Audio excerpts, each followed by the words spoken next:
నమస్తే welcome to Suman TV నేను హరిత అందరికీ తెలుగు నూతన సంవత్సరం ఉగాది శుభాకాంక్షలు. ఉగాది రోజు కొన్ని పనులు ప్రారంభించడం వల్ల ఆ ప్రభావం సంవత్సరం అంతా ఉంటుంది అంటారు. ఇది ఎంతవరకు నిజం? దీని గురించి ఇప్పుడు మనం మాట్లాడబోతున్నాం. స్టూడియోలో ఉన్నారు ప్రముఖ జ్యోతిష్య వాస్తు బ్రహ్మశ్రీ పాలెపు రాజేశ్వర్ శర్మ సిద్ధాంతి గారు. నమస్తే అండి. నమస్కారం. ఉగాది రోజు ఏ పని ప్రారంభించినా ఆ ప్రభావం సంవత్సరం అంతా ఉంటుందంటారు. ఎంతవరకు నిజం? అది ఆ విధమైనటువంటి నానుడి ఏదైతే ఉందో కొంతవరకు చూసుకుంటే అది ఖచ్చితంగానే అనేటువంటి అంశం కూడా వర్తిస్తుంది. ఎందుకంటే ప్రారంభ దశ అనేటువంటిది చాలా ముఖ్యం. ఈ ఉగాది రోజు ఒక ప్రణాళికాబద్ధమైనటువంటి అంశాలే చాలా ముఖ్యమైనటువంటి అంశాలు. మనము సంవత్సర డైరీ అని ఈరోజు ఇది జరిగింది, ఈరోజు ఇది జరిగింది, ఈరోజు ఇది జరిగింది, చివరి రోజు ఒక ప్లానింగ్గా వెళ్తే సంవత్సరాంతం కూడా చాలా బాగవుతుంది. ఆ విధమైనటువంటి ప్లానింగ్ ఏ రోజు చేస్తాము? ఉగాది రోజు చేస్తాం. అంటే సంవత్సరానికి సంబంధించినటువంటి ఏదైతే బడ్జెట్ ఉందో అది మార్చిలో కానీ ఆ విధంగా కానీ రిలీజ్ చేస్తే దాని ద్వారా నిత్యం ఈ విధంగా ఖర్చు పెడుతూ సంవత్సరాంతం కూడా నా యొక్క జీవితం ఇట్లా గడవాలి, నా రాష్ట్రం ఇట్లా ఉండాలి, నా దేశం ఈ విధంగా అభివృద్ధి కావాలి అనే విధంగా సంవత్సర బడ్జెట్ ఏదైతే వేస్తామో జీవనానికి సంబంధించిన ప్రణాళికాబద్ధమైనటువంటి అంశాలు ఉంటాయి.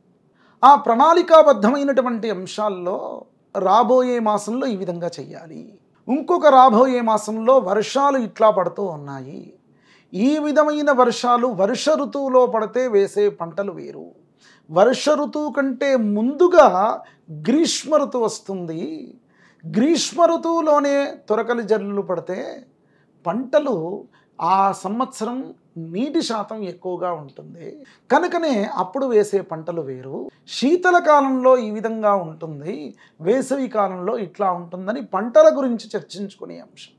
ఉద్యోగస్తులకు కూడా ఆ విధమైన స్థితులే ఉంటాయి. నాకు చిన్న సందేహం ఇక్కడ. విజయదశమి రోజు ఏదైనా కొత్తగా బిజినెస్ స్టార్ట్ చేసినా ఏది చేసినా అది విజయాన్ని కలిగిస్తుంది అంటారు. అలాగే ఉగాది రోజు కూడా ఏదైనా కొత్త బిజినెస్ స్టార్ట్ చేసినా కొత్త పని ప్రారంభించినా విజయం వరిస్తుందా? ఉగాది రోజు కూడా ఖచ్చితంగా ఆ విధమైనటువంటి విషయమే వర్తిస్తుంది అని చెప్పుకోవడం. ఎందుకంటే జీవనంలో మనము ఒక పద్ధతిగా వెళ్ళినటువంటి వారికి, ధర్మంగా వెళ్ళినటువంటి వారికి ఎప్పటికైనా ఖచ్చితంగా విజయమే. ఏది విజయాన్ని లభిస్తుందో చివరికి వచ్చేది ధర్మమే విజయం పొందేటువంటిది తప్ప మిగతాపరమైన అంశం కాదు. ఈ ఉగాది రోజు చేయాల్సిన క్రతువుల్లో ధ్వజారోహణం చాలా చెప్పబడింది. అంటే వారు ఇంటి ముందు, ఇంట్లో మిగతాపరమైనటువంటి అంశాలు వేరు, ఇంట్లో మధ్య భాగంలో పైన ఒక పెద్ద జెండా, కాషాయ జెండా పెద్దది పెట్టి దాంట్లో ఆంజనేయ స్వామి బొమ్మతో కూడుకున్నటువంటి విజయ జెండా పెట్టడం చాలా మంచిదని చెప్పబడింది. అది ఉగాది రోజే చెప్పబడింది. మీరు విజయాలు సమకూర్చుతాయా అని అడిగారు. మరి విజయాలు సమకూర్చుతాయి అనే విషయము ధ్వజారోహణానికి ప్రతీక ఏమిటయ్యా అంటే మనం విజయాలన్నీ పొందిన తర్వాత ఆనందంతో పెట్టుకునేటువంటి అంశము. సకల విజయాలు మనమే ఇక ఈ సంవత్సరంలో మనకు తిరగలేదు, మనకు ఏ పనికైనా విఘ్నాలు ఉండవు అనే విషయంగా చెప్పే అంశము ఇక్కడ ధ్వజారోహణం. ఏ పని ప్రారంభించినా సంవత్సరం అంతా మంచి జరుగుతుంది, మంచి పని ప్రారంభిస్తే. అవును.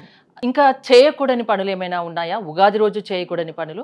సంవత్సరాంతం కూడా మంచి చెయ్యాలని అనుకోవడము, ప్రతి వారిని సద్భావనతో చూడడము.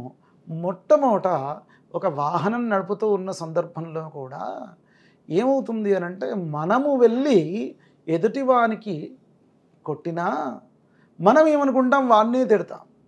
మనం రాంగ్ రూట్లో ఉన్నా తిట్టేది మనమే.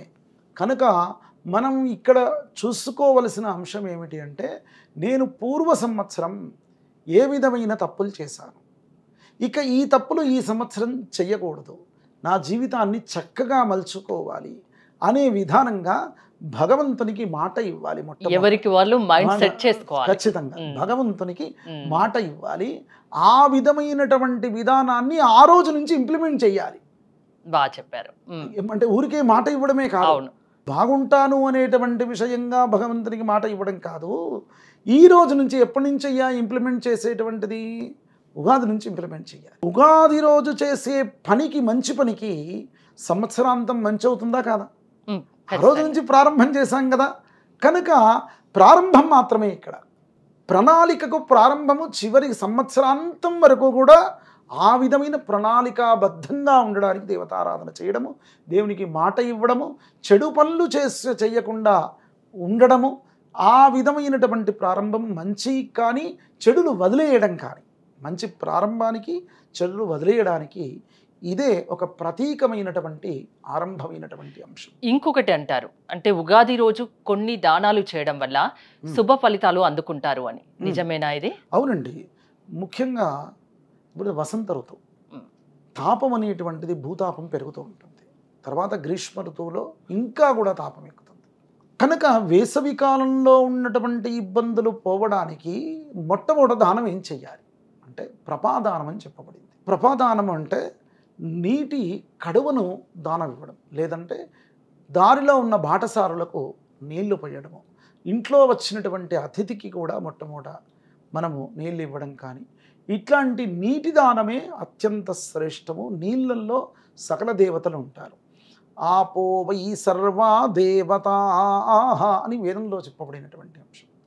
సకల దేవతలు ఉండేటువంటి విషయాల్లో మొట్టమొదట ఏమిటయ్యా అంటే నీరే. నీరే వారికి పంచభూతాల్లో కూడా నీటి ద్వారా ఇబ్బందులు పోతాయి. ఎవరైనా మూర్ఛపోయాడు, పడిపోయాడు, ఏం చేస్తాం? నీళ్లు చల్లుతాం వాళ్ళపైన. నీళ్లు లేని వారికి నీళ్ళని దానం చేయమని చెప్తున్నారా? ఖచ్చితంగా.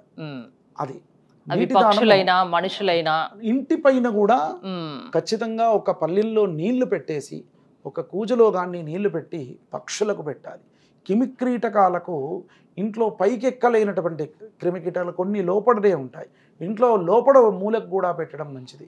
భిక్షువులు ఇంటి ముందుకు వస్తే వారికి కూడా, బాటసారులకు కూడా అందరికీ నీటి దానం అనేటువంటిది చేయడము అత్యంత శ్రేష్టము. ఇంకా కూడా చెప్పబడింది, ఈ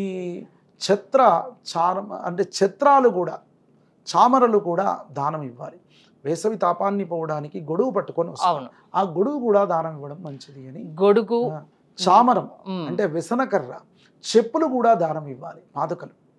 పాదుకలు కూడా వేసవి కాలంలో దానం ఇవ్వాలి. ఈ దానాల ద్వారా అనేక విధమైనటువంటి శుభాలు కూడా కలిగి చాలా ఉత్తమమైనటువంటి స్థితికి వెళ్తారని. వస్త్రదానం కూడా ముఖ్యం. తెల్లనైనటువంటి వస్త్రాన్ని, నువ్వు వస్త్రాన్ని దానం ఇవ్వడం శ్రేష్టం. ఉగాది రోజు ఏ పనులు చేయాలి, ఏ పనులు చేయకూడదు, ఎలాంటివి దానం చేయాలి, వీటి గురించి చాలా బాగా వివరించారు సిద్ధాంతి గారు. నమస్తే.